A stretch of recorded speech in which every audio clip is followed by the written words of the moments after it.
string quartet? Is it classical or is it jazz? Perhaps a bit of both. A work by Akua Dixon, who's written a new work commissioned by CityMusic Cleveland to be premiered at the CityMusic concert on November 18th. Let's find out more. Welcome to this Musical Passions podcast for CityMusic Cleveland. And it is with great pleasure that my co-host Jim Merhling and I welcome Akua Dixon, whose work for string quartet will be premiered at our concert on November the 18th. Akua, welcome, and I hope we have a very meaningful discussion because your works are quite intriguing. It's a real pleasure to have you, and on the basis of what I've seen on the internet, you are a very busy lady, so we will make this as efficient as possible. And my first question is, in doing a little bit of research for this, it says you're a cellist as a soloist in many different genres. You're a composer, and I've seen you conduct. And you work in classical, in jazz, in a number of other genres. Most musicians that I know basically have one field that they specialize in, and then occasionally a little bit of a hobby, such as bluegrass music or heavy metal. But you are in everything. Well, I will say that my training and experience has allowed me to freelance in New York, which is probably one of the busiest cities to grow up in and freelance in. But my specialty is in African-American music and the phrasing thereof, especially within my own personal music that I compose.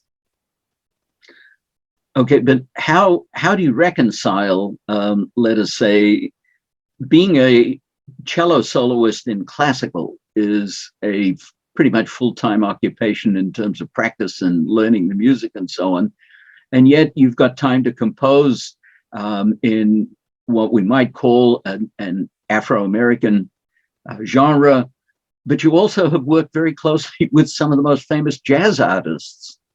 Yes, and I went to school with some of the most famous classical artists, Oh my. But, it's interesting. I've always had to keep balance, within my schedule. As a child not of wealthy parents, I always knew that I had to work. So being able to freelance and work in all these other areas made it possible for me to earn a good living, And within that, try to find space for my own personal music and composing time, and balancing practicing was not easy, but it's not impossible. Did you, from early on, know that you wanted to do both play and compose?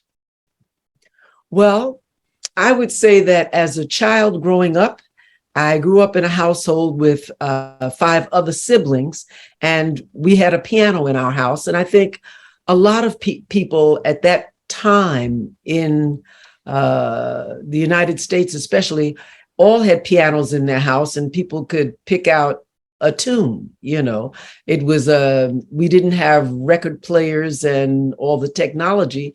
So when you went to a store, you went to like Wurlitzer's, and they would have sheet music of whatever the latest compositions were. And they had little booths on the side with pianos so you could try it out.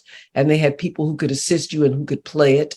I had a different experience at home. I would say that as a child growing up, I grew up in a household with 5 other siblings, and we had a piano in our house. And I think a lot of people at that time in the United States, especially, all had pianos in their house, and people could pick out a tune. It was we didn't have record players and all the technology.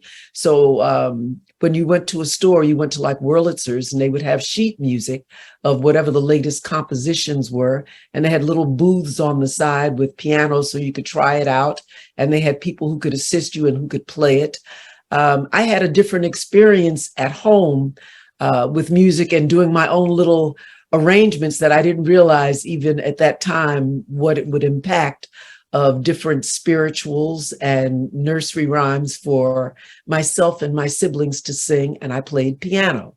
So I've always had a strong musical base for fun, even in my home growing up.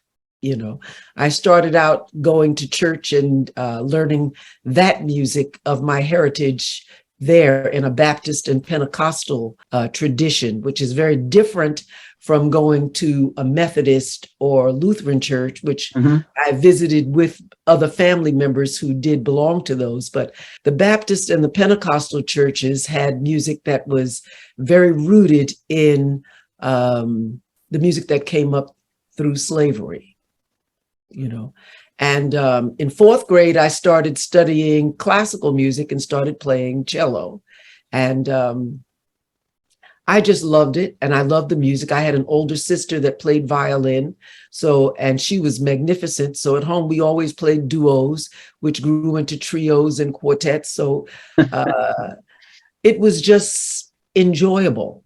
And at the same time, I still kept up with my church music, you know. So wow, I've always had a foot in listening and participating in music from different kinds of cultures.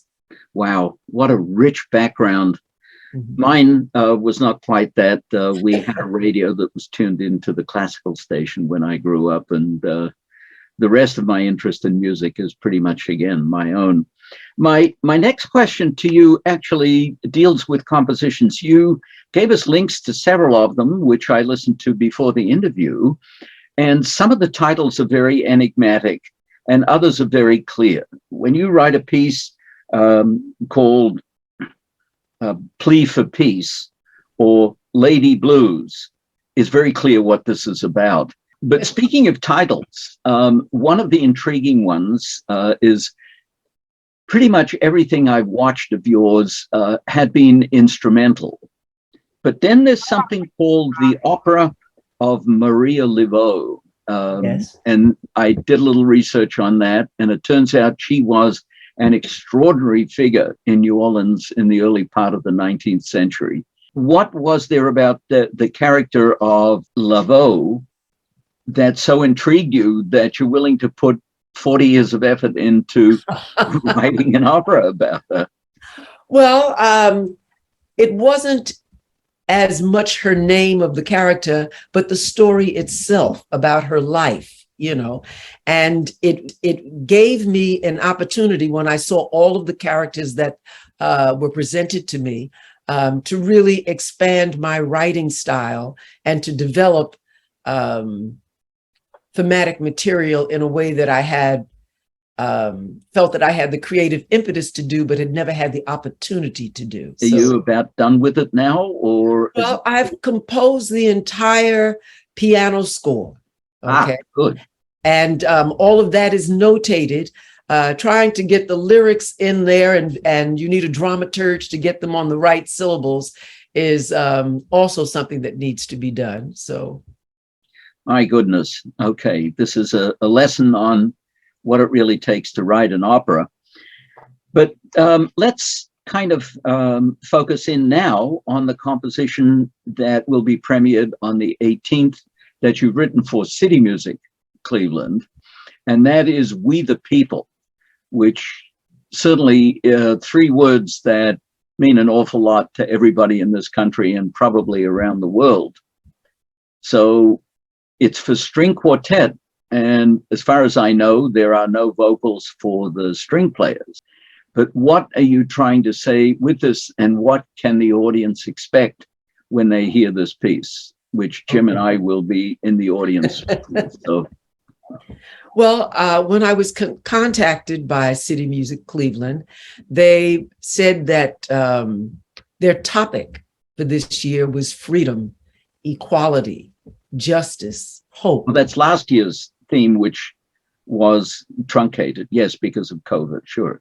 Yes, my piece was written for last year's program. Okay. It did not get performed. I finished it last September. They put it off a year and are just performing it this year. Okay, so that was the topic that they gave me to write about. And the reason I took this opportunity was that I feel that it would give me the opportunity to speak on how I personally feel about those issues, okay? And that a lot of people who look like me would like to say, how I could speak for us as a people, and taking it to a worldly sense, how people who are in charge of perceiving people of color in this particular instance with the Constitution, give them a chance to listen to my voice as what I have to say, how I really feel about those particular issues. Okay. And how's that translated into the music? Can you Okay. give us a bit of a listener's guide? Well, I pondered for a long time before I put my pencil to the paper, okay? And what eventually came up for me was something very unusual that I had never written in before in my life. And that was the use of the whole tone scale, okay? The whole tone scale is, how can I say, can be very agitative. And this particular piece, rather than as in traditional string quartet writing, where the first violin gets the melody and everybody else gets an accompaniment to the melody, each one of the players speaks, okay? You'll find that the melody or the voice goes between instruments. They're answering each other. They're actually saying things about this topic. I went to the Constitution and to the preamble, to be more specific, and chose titles for the movements that I thought I would like to express, okay, and speak for and to the people of the world in a very abstract sense through music, but giving us all a chance to speak and all of us to understand what is being said. There are some movements in some places where it may seem angry, or confused. There's places where I would say there's a sense of mysticism, because those things that you're talking about, those particular topics, are things that I've experienced in my life very differently than you. When you talk about freedom, I have more freedom than a lot of people in other countries, and so do we all. But I will say that as a dark-skinned person, I also have a lot of fear that I've always had, that other people don't have. So to express those issues, in music, not in a negative sense, but just to get you to think about it and try to think about how someone like me feels about it. Well, I can speak for myself and probably for Jim as well, is I absolutely cannot wait to hear this piece. Oh. And I want to thank you for taking the time out to explain it.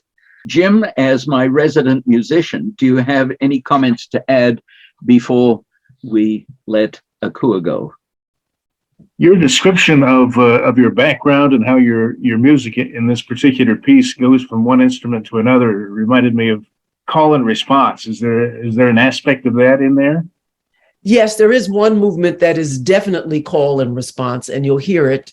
And it sounds like a very modern type of call and response blues, because it's still based on the whole tone scale. Okay. Using a string quartet, and there's no improvisation. Okay. But there is, I would say that since it's in my style, and what I've developed as a writer for string quartet all of these years, it does have elements and feelings of rhythm and swing that can be portrayed in certain movements like that as well. It's not a Mozart style rhythm. It's definitely mine. Yes. Well, as Eric said, we're both really looking forward to hearing it. And sorry you won't be there, but I'm sure we'll get something together and pass it on to you. I would love Okay. that. Thank you again. Thank you so much. It's a joy talking with you both. Okay. Thank you. Bye now. Bye-bye. This composition is just part of the concert on the 18th of November, a Friday, at the Praxis Fiber Workshop. This is Jim Merhling along with Eric Kisch, reminding you that these free concerts are made possible in part by your contributions. Thanks for watching and listening, and we'll see you at the concert.